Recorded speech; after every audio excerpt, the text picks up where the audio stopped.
Welcome back to Daily Dose of Knowledge. If you're new here, subscribe and stay because today's video is for a very specific type of person. You know who you are. You are the one who can't turn the brain off. You are the one who replays conversations hours after they ended, who sees problems before they happen. You notice things others walk past completely blind. You feel things on a frequency most people around you simply don't operate on. You have probably spent a significant portion of your life wondering why. Why can't I just switch off?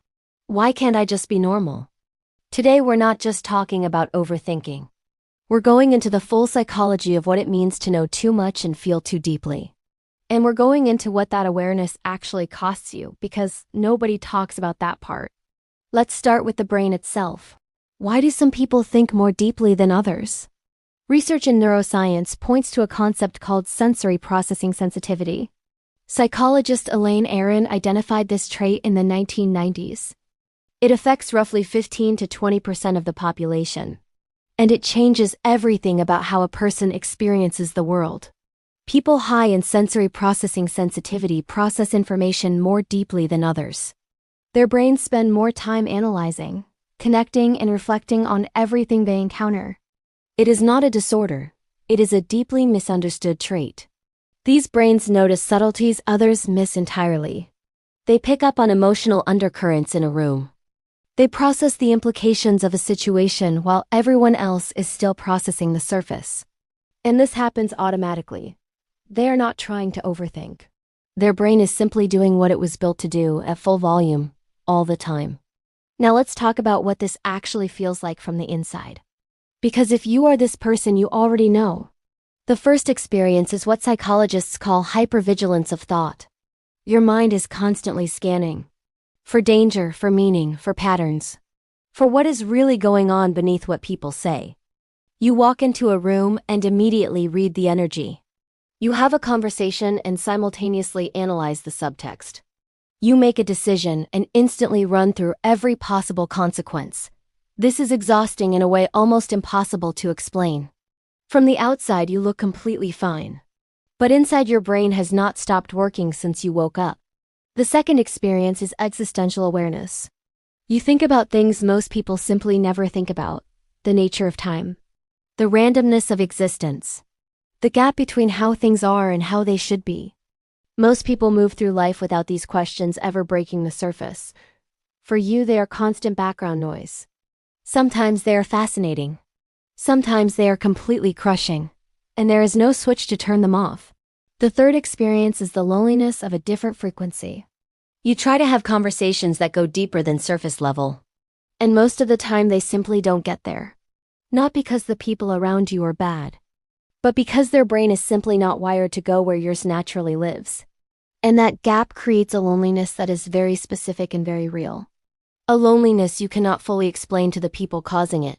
That is perhaps the hardest part. Now let's get into the curse of knowledge itself. This is the psychological phenomenon at the heart of everything we're discussing. The curse of knowledge refers to the difficulty of remembering what it felt like not to know something. Once you understand something deeply, you cannot unknow it. And you cannot fully understand why others don't see what seems completely obvious to you. That gap becomes a source of constant quiet frustration. But for the overthinker, the curse goes further. The more you understand about human behavior and the way the world actually works, the harder it becomes to participate in it naively. You see the manipulation in the media. You see the performative nature of most social interaction. You see the gap between what people say and what they actually mean. And you cannot unsee any of it. This is where the knowledge becomes genuinely heavy. Ignorance is bliss in some contexts. And the person who cannot access that ignorance carries a weight the unaware never feel. Every single day. Now let's talk about the social cost. Because this is where it gets most painful. Overthinkers frequently struggle in social environments, not because they are antisocial, but because most social interaction operates on a level of surface exchange they find genuinely unsatisfying. Small talk feels like noise. Performative conversations feel hollow. And the effort required to participate while your brain is operating 10 layers deep is genuinely draining. This creates a painful paradox. You crave deep connection more than most people. But the very depth of your mind makes those connections harder to find. You want what your mind simultaneously makes difficult. Psychologist Mihaly Csikszentmihalyi found that highly reflective individuals report higher rates of both peak experiences and profound dissatisfaction. The same sensitivity that makes beauty more beautiful makes pain more painful. The same depth that enables extraordinary insight enables extraordinary suffering. You cannot have one without the other. Now let's talk about analysis paralysis.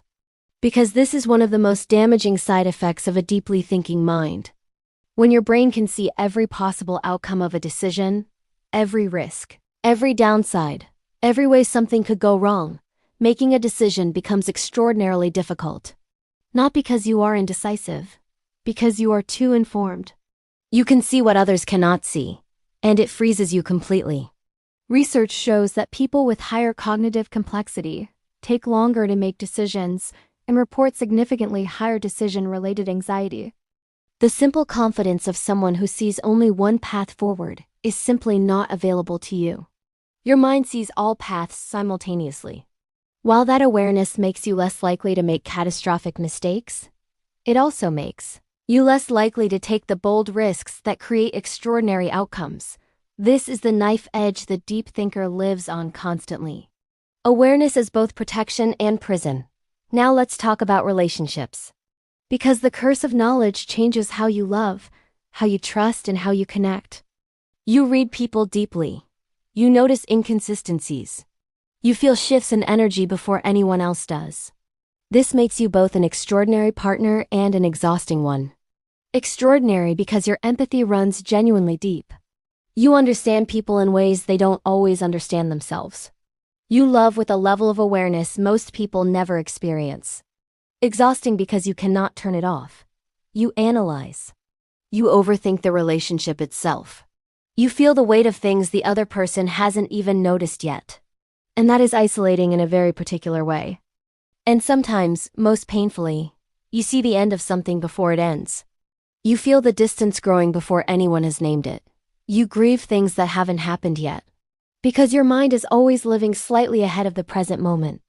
Now here is the part I most want you to hear. Because everything so far could sound like a burden with no upside. It is not. The same mind that overthinks is the mind that creates. The same sensitivity that makes you feel everything more intensely makes you understand others more deeply. The same awareness that sees the darkness is the awareness that recognizes beauty most people walk straight past. History's most significant contributions, in art, science, philosophy, psychology, came overwhelmingly from people who could not stop thinking, who felt too much, who saw too clearly.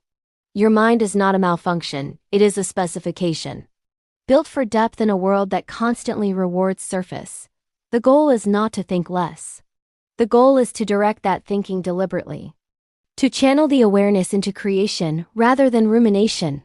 To use the sensitivity as data rather than letting it use you. And perhaps most importantly, find your people. The ones who operate on your frequency. Because they exist. When you find them, the loneliness lifts completely. You were never too much. You were always just in the wrong rooms. That is your daily dose of knowledge for today. If this video described you, drop a comment and tell me one thing your mind does that exhausts you but also makes you who you are. Share this with someone who needs to know their mind is not broken. Subscribe because we are just getting started. I'll see you in the next one.